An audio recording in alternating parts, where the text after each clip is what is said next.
ಶತ್ರುಘ್ನ, ಅಗ್ರಜ, ಇವತ್ತು ಶ್ರೀರಾಮರ ಪಟ್ಟಾಭಿಷೇಕ.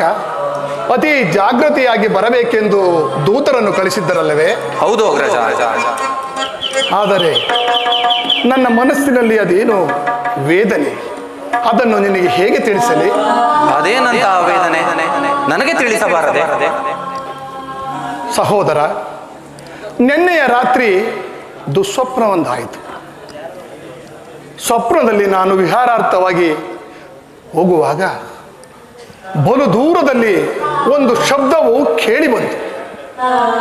ಆ ಶಬ್ದವನ್ನು ಹಿಂಬಾಲಿಸುತ್ತಾ ಹೋದಾಗ ಪೂಜ್ಯ ಜನಕರು ವಸ್ತ್ರಹೀನರಾಗಿ, ಮಗು ಭರತ, ನನ್ನನ್ನು ಕಾಪಾಡಬಾರದೆ ಎಂದು ಕೂಗಿಕೊಂಡರು.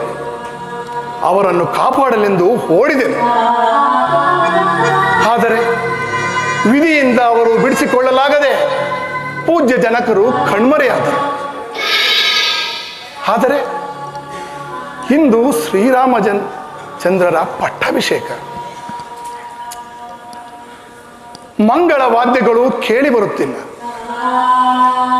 ಅಯೋಧ್ಯೆಯಲ್ಲಿ ಹಸಿರು ತಳಿರು ತೋರಣಗಳಿಂದ ಅಲಂಕೃತವಾಗಿಲ್ಲ.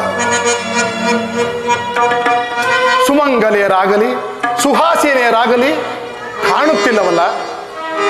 ಅಯೋಧ್ಯ ನಗರದಲ್ಲಿ ಕಾಗೆ ಗೃದ್ಧಾದಿಗಳು ವಾಸವಾಗಿ ಸ್ಮಶಾನದಂತೆ ಗೋಚರಿಸುತ್ತಿರುವುದು ಕಾರಣವೇನಿರಬಹುದು ಸಹೋದರ? ಅಗ್ರಜ, ಶಾಂತನಾದ, ಆತ್ಮಸ್ಥೈರ್ಯಕ್ಕೆ ಬಲವಾದ ದುರ್ಬಲವನ್ನು ತಂದುಕೊಂಡು ವ್ಯಥೆ ಪಡುತ್ತಿರವೆ. ನೀನು ಹೇಳಿದ ಹಾಗೆ ಯಾವ ಅಮಂಗಳಕ್ಕಾಗಲಿ ಭಯಕ್ಕಾಗಲಿ ಕಾರಣವಿಲ್ಲ. ನಾವೀಗಲೇ ಪುರ ಪ್ರವೇಶ ಮಾಡೋಣ. ವಿಷಯವೆಲ್ಲವೂ ತಾನಾಗಿಯೇ ತಿಳಿಯುತ್ತದೆ. ಸರಿ.